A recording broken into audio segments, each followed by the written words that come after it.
ಎಲ್ಲ ಒಂದು second PUC ವಿದ್ಯಾರ್ಥಿಗಳಿಗೆ ಟ್ರೂ ಸಿಕ್ PCL ಚಾನಲ್ಗೆ ಸ್ವಾಗತ. ನಾನು ಚೇತನ್ CK. ಫೈನಲ್ ಆಗಿ PUC ಬೋರ್ಡ್ ಕಡೆಯಿಂದ ನಿಮ್ಮ ಅನ್ಯುವಲ್ ಎಕ್ಸಾಮ್ 2026ಕ್ಕೆ ಬ್ಲೂ ಪ್ರಿಂಟನ್ನು ಬಿಟ್ಟಿದ್ದಾರೆ. ಹೌದು, ಎಲ್ಲ ವಿಷಯಗಳ ಬ್ಲೂ ಪ್ರಿಂಟ್ ಬಿಟ್ಟಿದ್ದಾರೆ. ಇವತ್ತಿನ ಈ ಒಂದು ನಿಮಗೆ ಕನ್ನಡ ವಿಷಯದ ಬ್ಲೂ ಪ್ರಿಂಟನ್ನು ನೋಡೋಣ. ಬ್ಲೂ ಪ್ರಿಂಟ್ ಅಂದರೆ ಏನು, ನೀಲನಕ್ಷೆ ನೋಡೋಣ. ಓಕೆ, ಇಲ್ಲಿ ಯಾವ ರೀತಿ ನೀಲನಕ್ಷೆ ಕೊಟ್ಟಿದ್ದಾರೆ, ಯಾವ ಪಾಠದ ಮೇಲೆ ಎಷ್ಟು ಕಂಪ್ಲೀಟಾಗಿ ಮಾಹಿತಿ ಕೊಟ್ಟಿದ್ದಾರೆ. ಇದೇ ಒಂದು ಪ್ಯಾಟರ್ನಲ್ಲಿ ನಿಮ್ಮ ಕ್ವಶನ್ ಪೇಪರ್ ಇರ್ತದೆ. Annual question paper, final exam question paper ಇದೇ ಒಂದು ಪ್ಯಾಟರ್ನಲ್ಲಿ ತೆಗಿತಾರೆ. ಓಕೆ, ಸೊ ನೋಡ್ತಾ ಹೋಗೋಣ ಇವತ್ತಿನಲ್ಲಿ ಇನ್ ಡೀಟೇಲ್ ಆಗಿ. ಪ್ರತಿಯೊಬ್ಬರು ನೋಡ್ಕೊಳ್ಳೇಬೇಕು. ಓಕೆ, ಯಾರೆಲ್ಲ ಎಕ್ಸಾಮ್ ಬರೀತಾ ಇದ್ದೀರಾ, ಸೊ ಸೆಕೆಂಡ್ PUC ಎಕ್ಸಾಮನ್ನು ಕಡ್ಡಾಯ ನೋಡ್ಕೊಳ್ಳಿ, ನಿಮಗೆ ಖಂಡಿತ ಯೂಸ್ ಆಗ್ತದೆ. ಓಕೆ, ಬನ್ನಿ ಇವತ್ತಿನ ಈ ಒಂದು ವಿಡಿಯೋನ ಶುರು ಮಾಡೋಣ. ಅದಕ್ಕೆ ಮುಂಚೆ ಯಾರೆಲ್ಲ ಫಸ್ಟ್ ಟೈಮ್ ನಮ್ಮ ಒಂದು ಚಾನಲ್ ನೋಡ್ತಿದಾರ ಅಥವಾ ಚಾನಲ್ ನೋಡ್ಕೊಳ್ಳೋರು ಸಬ್ಸ್ಕ್ರೈಬ್ ಮಾಡ್ಕೊಳ್ಳಿಲ್ಲ, ಮಿಸ್ ಚಾನಲ್ನ ಸಬ್ಸ್ಕ್ರೈಬ್ ಮಾಡ್ಕೊಳ್ಳಿ. ಯಾಕಂದರೆ ಇದೇ ರೀತಿ ಎಲ್ಲ ವಿಷಯಗಳ ಬ್ಲೂ ಪ್ರಿಂಟ್ ಆಗಿರ್ಬೋದು ಜೊತೆಗೆ ಈಗಾಗಲೇ ನಿಮಗೆ ಬೋರ್ಡರು ಕ್ವಶನ್ ಪೇಪರ್ ಬಿಟ್ಟಿದ್ದಾರೆ, ಮಾಡಲ್ ಕ್ವಶನ್ ಪೇಪರ್ ಬಿಟ್ಟಿದ್ದಾರೆ. ಮುಂಬೈ ರೋಡಲ್ಲಿ ನಿಮಗೆ ಕೀ ಆನ್ಸರ್ ಕೂಡ ಹಾಕ್ತೀವಿ ನಿಮಗೆ. ಅರ್ಥ ಆಯ್ತಾ? ಪ್ರತಿಯೊಂದು ವಿಷಯದ, ಅದು ಆರ್ಟ್ಸ್ ಆಗಿರಲಿ, ಕಾಮರ್ಸ್ ಆಗಿರಲಿ, ಸೈನ್ಸ್ ಆಗಿರಲಿ, ಪ್ರತಿಯೊಂದು ವಿಷಯದ ಕ್ವಶನ್ ಪೇಪರ್ಗಳ ಕೀ ಆನ್ಸರ್ ಹಾಕ್ತೀವಿ. ಓಕೆ, ಅವೆಲ್ಲ ಬೇಕು ಅನ್ನೋರು ತಪ್ಪನ್ನ ಸಬ್ಸ್ಕ್ರೈಬ್ ಮಾಡ್ಕೊಳ್ಳಿ. ಕಡ್ಡಾಗಿ ಪ್ರತಿಯೊಂದು ಮಾಡ್ಕೊಳ್ಳಿ. ನೀವು ಮಾಡ್ಕೊಂಡ್ರೆ ಮಾತ್ರ ಎಲ್ಲ ವಿಡಿಯೋ ಸಿಗ್ತವೆ. ವೇಟ್ ಮಾಡ್ತಾ ಮಾಡ್ಕೊಳ್ಳಿ. ಮಾಡಿದ್ರಾ? ಜೊತೆಗೆ ವಿಡಿಯೋನ ಲೈಕ್ ಇಟ್ಟು ಫ್ರೆಂಡ್ಸ್ ಶೇರ್ ಮಾಡಿ. ನೀವು ಕೂಡ ಲೈಕ್ ತುಂಬ ಹೆಲ್ಪ್ ಆಗ್ತದೆ. ಖಂಡಿತ ಒಂದು ಲೈಕ್ ಕೊಡಿ ಮತ್ತು ಫ್ರೆಂಡ್ಸ್ ಶೇರ್ ಮಾಡಿ. ಸೊ ಅವ್ರಿಗೆ ಗೊತ್ತಾಗಲಿ ಯಾವ ವಿಷಯದ ಮೇಲೆ ಯಾವ ರೀತಿ ಬ್ಲೂ ಪ್ರಿಂಟ್ ಇದೆ ಅಂತ ಗೊತ್ತಾಗಲಿ. ಖಂಡಿತ ಅವ್ರಿಗೆ ಶೇರ್ ಮಾಡಿ. ಓಕೆ, ಬನ್ನಿ ಇವತ್ತಿನ ಈ ವಿಡಿಯೋನ ಶುರು ಮಾಡೋಣ. ಜೊತೆಗೆ ಕಮೆಂಟ್ ಕೂಡ ಮಾಡಿ ನಿಮಗೆ ಯಾವ ವಿಷಯದ ಬ್ಲೂ ಪ್ರಿಂಟ್ ಬೇಕು ಮತ್ತು ಮಾಡಲ್ ಕ್ವಶನ್ ಬೇಕು, ಕೀ ಆನ್ಸರ್ ಬೇಕು, ಕಮೆಂಟ್ ಮಾಡಿ. ಮುಂದೆ ಯಾವೇ ಹಾಕ್ತೀವಿ. ಓಕೆ, ಕಮೆಂಟ್ ಮಾಡಿ. ಓಕೆ, ನೋಡ್ತಾ ಹೋಗೋಣ. 2025-26 ದ್ವಿತೀಯ PUC ನೀಲನಕ್ಷೆ ಬ್ಲೂ ಪ್ರಿಂಟು ನೋಡ್ತಾ ಹೋಗೋಣ. ಇದು ಕನ್ನಡ ವಿಷಯ ಕನ್ನಡ ವಿಷಯದಲ್ಲಿ ನೋಡ್ಕೊಳ್ಳಿ ವಿಷಯಗಳನ್ನ. ಪದ್ಯ ಭಾಗ, ಗದ್ಯ ಭಾಗ, ದೀರ್ಘಗದ್ಯ, ಭಾಷಾಭ್ಯಾಸ. ಸೊ ಇವೆರಡು ಪಾಠದಲ್ಲಿ ನಿಮಗೆ ಇವೆರಡು ಪಾಠ ಸೇರಿಬಿಟ್ಟು 80 ಅಂಕಗಳಿಗೆ ಎಕ್ಸಾಮ್ ಇರ್ತದೆ. ಬೋಧನೆಗೆ ನಿಗದಿಪಡಿಸಿದ ಅಂಕಗಳು ನೋಡಿ. ಬೋಧನೆಗೆ ನಿಗದಿಪಡಿಸಿದ ಅವಧಿ ಅಂದ್ರೇನು, ನಿಮ್ಮ ಪಾಠದ ಬೋಧನೆಗೆ ನಿಮ್ಮ ಶಿಕ್ಷಕರಿಗೆ ಅಳವಡಿಸ್ತಾರೆ ಬೋಧನೆಗಳಂತ, ಅದು ನೋಡ್ಕೋಕೆ ಹೋಗಬೇಡಿ. ಇದನ್ನು ಅನ್ವಯ ಆಗೋದಿಲ್ಲ. ನಿಮಗೆ ಅನ್ವಯ ಆಗೋದೇನು, ನಿಗದಿಗೊಳಿಸಿರುವ ಅಂಕಗಳು. ನಂತರ ಅ ವಿಭಾಗದಲ್ಲಿ ನಿಮಗೆ 1 ಅಂಕ ಇರ್ತದೆ, ಆ ವಿಭಾಗದಲ್ಲಿ 2 ಅಂಕ ಇರ್ತವೆ, ಈ ವಿಭಾಗದಲ್ಲಿ 3 ಅಂಕ ಪ್ರಶ್ನೆ ಇರ್ತವೆ, ಮತ್ತು ಈ ವಿಭಾಗದಲ್ಲಿ 4 ಅಂಕ ಪ್ರಶ್ನೆ ಇರ್ತವೆ. ಓಕೆ, ನೋಡ್ತಾ ಹೋಗೋಣ. ಮೊದಲಾಗಿ ನಿಮಗೆ ಪದ್ಯ ಭಾಗದಲ್ಲಿ 44 ಅವಧಿಗಳು ಇರ್ತವೆ. 44 ಅವಧಿಗಳು 43 ಅಂಕಗಳು ಕೇಳ್ತಾರೆ ನಿಮಗೆ. ಪದ್ಯ ಭಾಗದಿಂದ ನಿಮಗೆ 43 ಅಂಕಗಳನ್ನ ಕೇಳ್ತಾರೆ. ನೋಡಿ, ನಿಮಗೆ ಜಸ್ಟು ಪದ್ಯ ಭಾಗದಿಂದ ನಿಮಗೆ 43 ಅಂಕಗಳಿಗೆ ಎಕ್ಸಾಮ್ ಬರ್ತದೆ. 80 ಮಾರ್ಕ್ಸಲ್ಲಿ 43 ಮಾರ್ಕ್ಸು ಪದ್ಯ ಭಾಗದಿಂದ ಇರ್ತವೆ. ಪದ್ಯಗಳಿಂದ ಕೇಳ್ತಾರೆ. ನೋಡ್ತಾ ಹೋಗೋಣ. ಕದಡಿದ ಸೆಲ್ಲಂ ತಿಳಿಬಂದದೆ, ಈ ಒಂದು ಪದ್ಯವನ್ನು ನಿಮಗೆ 7 ಅಂಕಗಳಿಗೆ ಪರೀಕ್ಷೆಗಳಲ್ಲಿ ಕ್ವಶನ್ ಕೇಳ್ತಾರೆ. 7 ಅಂಕಗಳಿಗೆ ಕ್ವಶನ್ ಕೇಳ್ತಾರೆ. 7 ಮಾರ್ಕ್ಸಿಗೆ ಎಕ್ಸಾಮ್ ಇರ್ತದೆ ಅಂತ ಅರ್ಥ ಆಯ್ತಾ? ಕದಡಿದ ಸೆಲ್ಲಂ ತಿಳಿಬಂದದೆ ನಿಮಗೆ 7 ಅಂಕದ ಪ್ರಶ್ನೆ ಹಾಕ್ತಾರೆ. ನೋಡ್ತಾ ಹೋಗೋಣ. 1 ಅಂಕದ ಪ್ರಶ್ನೆ ಒಂದಿರ್ತದೆ, ನಂತರ 2 ಅಂಕದ ಪ್ರಶ್ನೆ ಒಂದಿರ್ತದೆ, ನಂತರ 4 ಅಂಕದ ಪ್ರಶ್ನೆ ಒಂದಿರ್ತದೆ. ಸೊ ಇಷ್ಟು ಪ್ಯಾಟರ್ನು ತೆಗಿತಾರೆ ಅವರು. ಅರ್ಥ ಆಯ್ತಾ? ಏನು ಅರ್ಥ ಆಯ್ತು ನಿಮಗೆ? ಕದಡಿದ ಸೆಲ್ಲಂ ತಿಳಿಬಂದದೆ ಈ ಒಂದು ಪದ್ಯವಾಗಿದೆ. ನಿಮಗೆ 1 ಅಂಕದ ಒಂದು ಪ್ರಶ್ನೆ ಹಾಕ್ತಾರೆ, ನಂತರ 2 ಅಂಕದ ಒಂದು ಪ್ರಶ್ನೆ ಹಾಕ್ತಾರೆ, ನಂತರ 4 ಅಂಕದ ಒಂದು ಪ್ರಶ್ನೆ ಹಾಕ್ತಾರೆ. ಓಕೆ, ಈ ರೀತಿ ಓದ್ಕೋಬೇಕು. ಇದೇ ಪ್ಯಾಟರ್ನಲ್ಲಿ ನಿಮಗೆ ಕ್ವಶನ್ ಪೇಪರ್ ರೆಡಿ ಮಾಡ್ತಾರೆ. ಸೊ ನಾನು ಹಾಕ್ತೀನಿ ನಿಮಗೆ ಕ್ವಶನ್ ಪೇಪರ್ ಹಾಕ್ತೀನಿ. ಅವಾಗ ಗೊತ್ತಾಗ್ತದೆ ನಿಮಗೆ ಯಾವ ರೀತಿ ಕ್ವಶನ್ ಕೇಳ್ತಾರೆ ಏನು ಅಂತ. ಹಾಕ್ತೀನಿ, ಕೀ ಆನ್ಸರ್ ಕೂಡ ಹಾಕ್ತೀನಿ, ಅದನ್ನು ಕೂಡ ನೋಡ್ಕೊಳ್ಳಿ. ಓಕೆ, ನೆಕ್ಸ್ಟು ವಚನಗಳು. ಸೊ ಈ ಒಂದು ಪದ್ಯವನ್ನು ನಿಮಗೆ 5 ಅಂಕ ಪ್ರಶ್ನೆ ಇರ್ತವೆ. 5 ಅಂಕದ ಪ್ರಶ್ನೆ ಕೇಳ್ತಾರೆ ಎಕ್ಸಾಮ್ನಲ್ಲಿ. 1 ಅಂಕದ ಪ್ರಶ್ನೆ, ಇನ್ನು 4 ಅಂಕದ ಪ್ರಶ್ನೆ ಒಂದು ಕೇಳ್ತಾರೆ. ಇನ್ನು 3ನೇದು, ಇನ್ನು ಊಟದ ಇರಲಿ ನಾರಿಯರೆನ್ನಲವು. ಇದರಿಂದ ನಿಮಗೆ 7 ಅಂಕದ ಪ್ರಶ್ನೆ ಕೇಳ್ತಾರೆ. 7 ಅಂಕದ ಪ್ರಶ್ನೆ ನಿಮಗೆ ಎಕ್ಸಾಮ್ನಲ್ಲಿ ಕೇಳ್ತಾರೆ. 1 3 ಅಂಕದ ಪ್ರಶ್ನೆ, ಇನ್ನೊಂದು 4 ಅಂಕದ ಪ್ರಶ್ನೆ ಕೇಳ್ತಾರೆ. ಇನ್ನು 4ನೇದು ಪಗಿಯಂ ಬಾಲಕನೆಂಬರೆ. ಇದರಿಂದ ನಿಮಗೆ 4 ಅಂಕದ ಪ್ರಶ್ನೆ ಕೇಳ್ತಾರೆ. 4 ಅಂಕ ಪ್ರಶ್ನೆ ಕೇಳ್ತಾರೆ. 1 ಅಂಕ ಪ್ರಶ್ನೆ 2 ಕೇಳ್ತಾರೆ. 1+1 ಅಂದರೆ 2 ಕ್ವಶನ್ ಕೇಳ್ತಾರೆ. ನಂತರ 2 ಅಂಕದ ಪ್ರಶ್ನೆ 1 ಕೇಳ್ತಾರೆ. ಅರ್ಥ ಆಯ್ತಾ? ಟೋಟಲಾಗಿ 4 ಮಾರ್ಕ್ಸಿಗೆ ಕ್ವಶನ್ ಕೇಳ್ತಾರೆ, ಪ್ರಶ್ನೆಗಳನ್ನ ಕೇಳ್ತಾರೆ. ಇನ್ನು 5ನೇದು ಜಾಲಿಯ ಮರದಂತಿ. ಇಲ್ಲಿ ನಮಗೆ 2 ಅಂಕ ಮಾತ್ರ ಕೇಳ್ತಾರೆ. 2 ಅಂಕ ಮಾತ್ರ ಕೇಳ್ತಾರೆ ಜಾಲಿಯ ಮರದಂತಿಯಿಂದ. 2 ಕೂಡ ನಿಮಗೆ 1 ಅಂಕ ಪ್ರಶ್ನೆ ಇರ್ತವೆ. 2 ಕೂಡ 1+1 ಅಂದರೆ 1 ಅಂಕ ಪ್ರಶ್ನೆಗಳು ಇರ್ತವೆ. ನಂತರ 6ನೇದು ಹಬ್ಬಳ್ಳಿ ಅವರ ರಸಬಳ್ಳಿ. ಇದರಿಂದ ನಮಗೆ 3 ಅಂಕ ಪ್ರಶ್ನೆ ಕೇಳ್ತಾರೆ. ಅರ್ಥ ಆಯ್ತಾ? ಯಾವುದು? 3 ಅಂಕದ ಒಂದು ಪ್ರಶ್ನೆ ಕೇಳ್ತಾರೆ. ಟೋಟಲಾಗಿ 3 ಮಾರ್ಕ್ಸು. ಇನ್ನು ಬೆಳಗು ಜಾವ.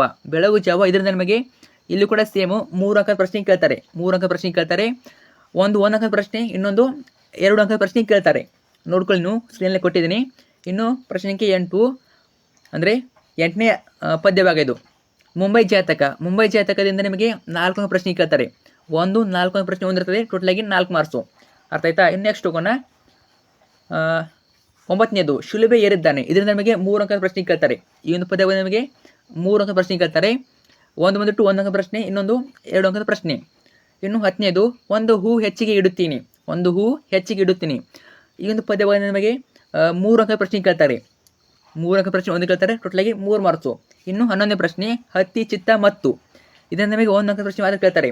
1 ಅಂಕದ ಪ್ರಶ್ನೆ ಒಂದಿರ್ತದೆ, ಟೋಟಲಾಗಿ 1 ಮಾರ್ಕ್ಸು. ಓಕೆ, ನೆಕ್ಸ್ಟು 12ನೇ ಪ್ರಶ್ನೆ, ಅಂದರೆ 12ನೇ ಪದ್ಯ ಭಾಗ, ಒಮ್ಮೆ ನಗುತ್ತೇವೆ. ಒಮ್ಮೆ ನಗುತ್ತೇವೆ ಏನು? ಇದರಿಂದ ಕೂಡ ನಿಮಗೆ 1 ಅಂಕ ಪ್ರಶ್ನೆ ಕೇಳ್ತಾರೆ, ಒಂದು ಮಲ್ಟಿಪಲ್ ಕೇಳ್ತಾರೆ, 1 ಮಾರ್ಕ್ಸು. ನೆಕ್ಸ್ಟು ಗದ್ಯ ಭಾಗ ಬರ್ತದೆ. ಗದ್ಯ ಭಾಗ ನೋಡಿ, ಗದ್ಯ ಭಾಗ ನಿಮಗೆ 32 ಅಂಕ ಇರ್ತವೆ ಎಕ್ಸಾಮ್ನಲ್ಲಿ. 32 ಅಂಕಗಳು ನಿಮಗೆ ಪರೀಕ್ಷೆಯಲ್ಲಿ ಕೇಳ್ತಾರೆ. 80 ಅಂಕಗಳು ನಿಮಗೆ 32 ಅಂಕಗಳು ಗದ್ಯ ಭಾಗದಿಂದ ಇರ್ತವೆ. ನೋಡ್ತಾ ಹೋಗೋಣ ಬ್ಲೂ ಪ್ರಿಂಟು. ಒಂದನೇದು, ಮುಟ್ಟಿಸಿಕೊಂಡವನು. ಮುಟ್ಟಿಸಿಕೊಂಡವನು ನಿಮಗೆ ಈ ಒಂದು ಗದ್ಯ ಭಾಗದಿಂದ ನಿಮಗೆ 6 ಅಂಕದ ಪ್ರಶ್ನೆಗಳನ್ನು ಕೇಳ್ತಾರೆ. 6 ಅಂಕದ ಪ್ರಶ್ನೆಗಳಲ್ಲಿ ನಿಮಗೆ ಒಂದು 1 ಅಂಕದ ಪ್ರಶ್ನೆ ಇರ್ತದೆ, ಇನ್ನೊಂದು 2 ಅಂಕದ ಪ್ರಶ್ನೆ ಇರ್ತದೆ, ಇನ್ನೊಂದು 3 ಅಂಕದ ಪ್ರಶ್ನೆ ಇರ್ತದೆ. 1 ಅಂಕ, 2 ಅಂಕ, 3 ಅಂಕ ಪ್ರಶ್ನೆಗಳು ಇರ್ತವೆ. ಇನ್ನು 2ನೇ ಪ್ರಶ್ನೆ, ಅಂದರೆ 2ನೇ ಗದ್ಯ ಭಾಗ, ವಾಲ್ಪರೈ ಅಭಿವೃದ್ಧಿ ತಂದ ದುರಂತ. ವಾಲ್ಪರೈ ಅಭಿವೃದ್ಧಿ ತಂದ ದುರಂತ. ಈ ಒಂದು ಗದ್ಯ ಭಾಗ ನಿಮಗೆ 4 ಅಂಕ ಪ್ರಶ್ನೆ ಕೇಳ್ತಾರೆ. 4 ಅಂಕ ಪ್ರಶ್ನೆ ಕೇಳ್ತಾರೆ, ಒಂದೇ ಪ್ರಶ್ನೆ ಇರ್ತದೆ. 4 ಒಂದೇ ಪ್ರಶ್ನೆ ಇರ್ತದೆ, ಟೋಟಲಾಗಿ 4 ಮಾರ್ಕ್ಸು. ಇನ್ನು ಆಯ್ಕೆ ಇದೆ ನಮ್ಮ ಕೈಯಲ್ಲಿ. ಈ ಒಂದು ಗದ್ಯ ಭಾಗದಿಂದ ನಿಮಗೆ ಟೋಟಲಾಗಿ 4 ಅಂಕ ಪ್ರಶ್ನೆ ಕೇಳ್ತಾರೆ. ಅರ್ಥ ಆಯ್ತಾ? ಒಂದು 1 ಅಂಕ ಪ್ರಶ್ನೆ, ಇನ್ನೊಂದು 3 ಅಂಕ ಪ್ರಶ್ನೆ ಕೇಳ್ತಾರೆ.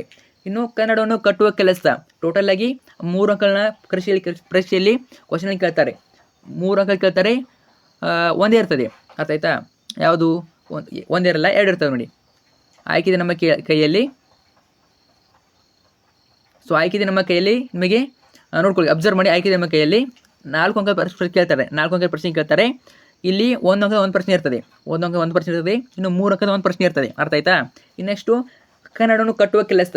ಕನ್ನಡವನ್ನು ಕಟ್ಟುವ ಕೆಲಸ, ಇಲ್ಲಿ ಕೂಡ ನಿಮಗೆ 3 ಅಂಕ ಪ್ರಶ್ನೆ ಕೇಳ್ತಾರೆ. 3 ಅಂಕಗಳಿಗೆ ಎಕ್ಸಾಮಲ್ಲಿ ಕ್ವಶನ್ ಕೇಳ್ತಾರೆ. ಒಂದು 1 ಅಂಕ ಪ್ರಶ್ನೆ, ಇನ್ನೊಂದು 2 ಅಂಕದ ಪ್ರಶ್ನೆ ಕೇಳ್ತಾರೆ.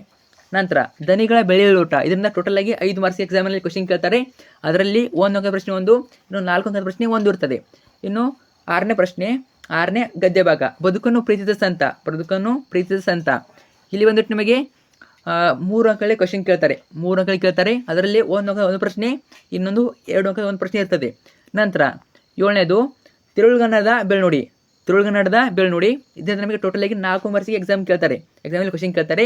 1 ಅಂಕದ ಪ್ರಶ್ನೆ, ಇನ್ನೊಂದು 3 ಅಂಕದ ಪ್ರಶ್ನೆ ಇರ್ತದೆ. ಟೋಟಲಾಗಿ 4 ಮಾರ್ಕ್ಸು. ಇನ್ನು 8ನೇ ಪ್ರಶ್ನೆ, ಅಂದರೆ 8ನೇ ಗದ್ಯ ಭಾಗ, ಹಳ್ಳಿಯ ಚಹಾ ಹೋಟೆಲುಗಳು. ಹಳ್ಳಿಯ ಚಹಾ ಹೋಟೆಲುಗಳು, ಇದರಿಂದ ನಮಗೆ 3 ಅಂಕ ಪ್ರಶ್ನೆ ಕೇಳ್ತಾರೆ. ಟೋಟಲಾಗಿ 3 ಅಂಕ ಕೇಳ್ತಾರೆ. ಬಂದುಬಿಟ್ಟು 1 ಅಂಕದ ಪ್ರಶ್ನೆ, ಇನ್ನೊಂದು 2 ಅಂಕದ ಪ್ರಶ್ನೆ ಕೇಳ್ತಾರೆ. ಅರ್ಥ ಆಯ್ತಾ ಅನ್ಕೋತೀನಿ. ನೋಡ್ಕೊಳ್ಳಿ, ಏನು ಕಾಲಮ್ 4 ಇವೆ ನೋಡಿ. 1ನೇದು ಕಾಲಮು 1 ಮಾರ್ಕ್ಸು, 2ನೇ ಕಾಲಮು 2 ಮಾರ್ಕ್ಸು, 3ನೇ ಕಾಲಮು 3 ಮಾರ್ಕ್ಸು, 4ನೇ ಕಾಲಮು 4 ಮಾರ್ಕ್ಸು. ಸೊ ಇಷ್ಟೇ, ತುಂಬಾ ವ್ಯತ್ಯಾಸ ಇಲ್ಲ, ನೋಡ್ಕೋಬೋದು. ನಂತರ ಲಾಸ್ಟ್ನೇ ಮೇನು ದೀರ್ಘಗದ್ಯ. ದೀರ್ಘಗದ್ಯ ನಿಮಗೆ 25 ಅಂಕ ಇರ್ತವೆ. ಯಾವುದು ದೀರ್ಘಗದ್ಯ? ಒಂದೇ ಒಂದು ದೀರ್ಘಗದ್ಯ ಇದೆ ನಿಮಗೆ, ಕೃಷ್ಣೇಗೌಡನ ಆನೆ.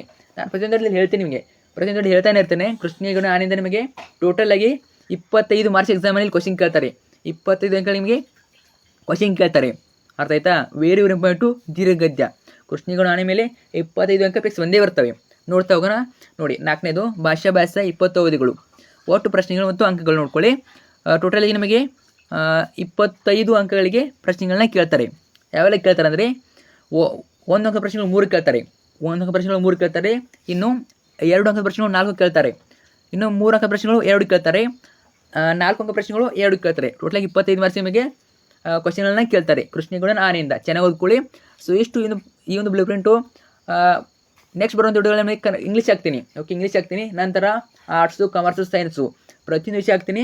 ಜಸ್ಟ್ ಅವೆಲ್ಲ ಬೇಕು ಅಂದರು ತಪ್ಪೈತಿಲ್ಲ, ಸಬ್ಸ್ಕ್ರೈಬ್ ಮಾಡ್ಕೊಳ್ಳಿ, ಕಡ್ಡಾಯ ಮಾಡ್ಕೊಳ್ಳಿ. ಇನ್ ಕೇಸ್ ಮಿಸ್ ಮಾಡ್ಕೊಂಡ್ರೆ ಸೊ ಅದೇ ನಿಮಗೆ ಲಾಸ್ ಆಗ್ತದೆ. ಆದರೆ ಇಲ್ಲಿ ಮಾಡ್ಕೊಳ್ಳಿ.